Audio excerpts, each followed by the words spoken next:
Hello, I'm Colleen Delaney, and let's make a writing video. Even though my writing videos get like way less views and engagement than my reading videos, I'm embarking on a year that's going to be extremely writing heavy and kind of reading light. So I'm going to start making videos about my process, and I hope some of you will find that interesting. To give you a little background, I am a person that both traditionally and indie publishes. So I have two series coming out in the next year now that it's February. One is going to be an indie published werewolf romance series that's going to be coming out in May, and that's kind of my official announcement of coming out in May. I'll give you more info closer.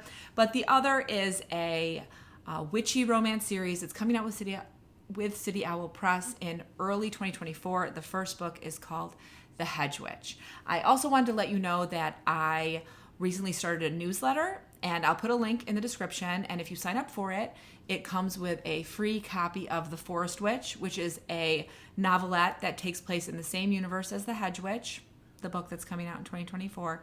And it is a quick, cozy, spicy romance between a witch and a warlock in the Pacific Northwest over a very rainy weekend.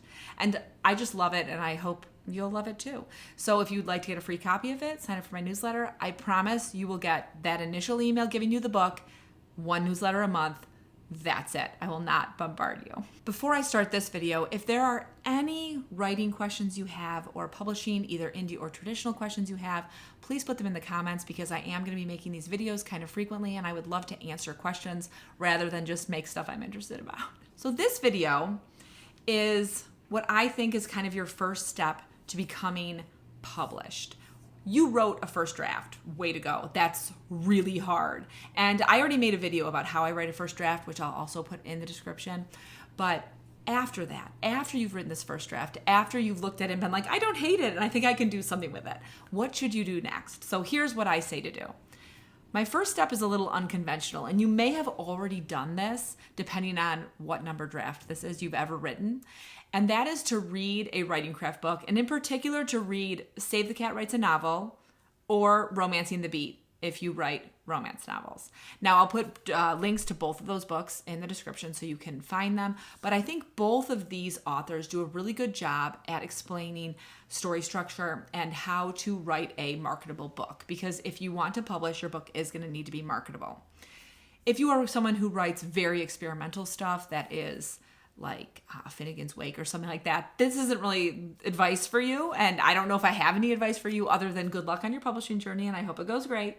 But if you write a more traditional fantasy, sci-fi, romance, thriller, historical fiction, contemporary fiction, anything like that, then I do think you need to follow a certain story structure. After you read one of those craft books, I recommend writing out all the plot beats that either one of those authors recommended, and then looking at your draft and writing out your plot beats next to it, and see whether or not you're missing any, because you might be, and see whether or not your something is out of order or something like that before you go over your novel in any other way. Sometimes you're missing a midpoint. Sometimes you're writing a thriller and the most exciting part of your book is in the middle. Sometimes, if you're like me, you're writing a romance and your main characters don't meet until chapter 6, which is not allowed. You have to change. But that is something that happens to me a lot. It's just how I write.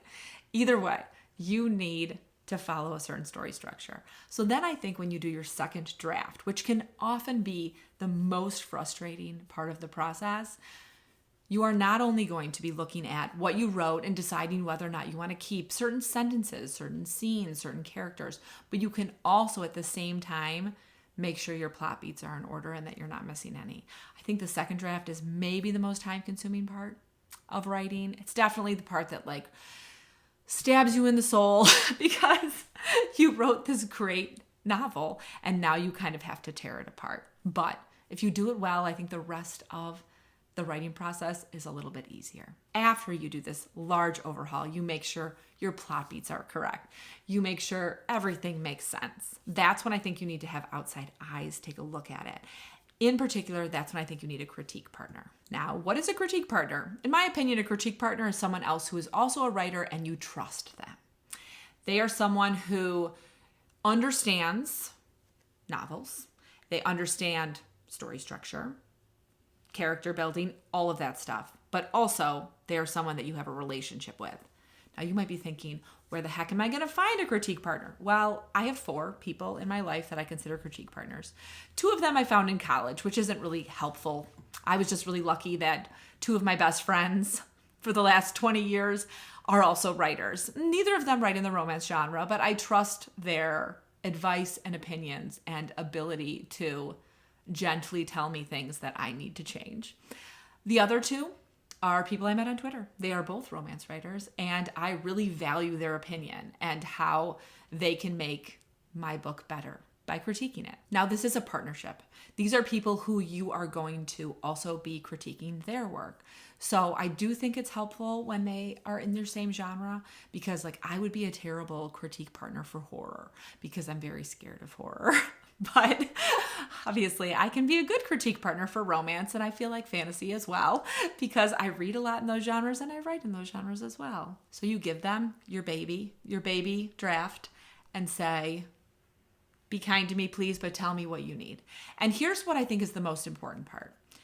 The story in your head is not the same story you've written on page. There's going to be holes in the story you wrote because they make sense in your brain, because there's more to your world than you could ever get down on page. And these are the people that are going to help you fill those holes. They're going to help you like, well, I think I actually need more information here. They might also tell you things like, you need to build this character arc better. It's not believable. Or this scene, I don't know if that works. Or this scene, I feel like you need to take it out. And these are hard things to hear sometimes, but it is important to hear them. Now, when I get feedback from a critique partner, I do usually wait about 3 weeks. I read the feedback more than once, and I let my brain sort of ruminate on it. What do I want to change? How do I want to make these changes? Because your changes might not always be the way your critique partner tells you to change it. You might think, okay, there's something wrong with that character, but I have a better way I'm going to fix it. So I take a few weeks and figure all that out, and then that's when I write my 3rd draft. And this 3rd draft, I also think, is a very important draft. I mean, they're all important drafts, but this one I feel like really gets your draft from like something okay to something polished. You've had other eyes on it. Now, I don't think this is the end. I don't think you have 2 critique partners look at it and then you're done. But that is where I'm going to stop the video today because the next couple sections I think get a little bit more in depth, and I don't want to make a 15-minute video. I promised myself these would be short. So that is my beginning of my advice on taking a draft from draft to polished. And again, if you do have any writing questions you want answered, please post them in the comments so I can answer them for you. If you don't want to write a question, but you like to comment, throw me a pen emoji to let me know you made it to the end of the video, and thank you for watching this video. As always, I hope you're in the middle of a good book, about to start reading a good book, or about to start writing a great book. I'll see you soon.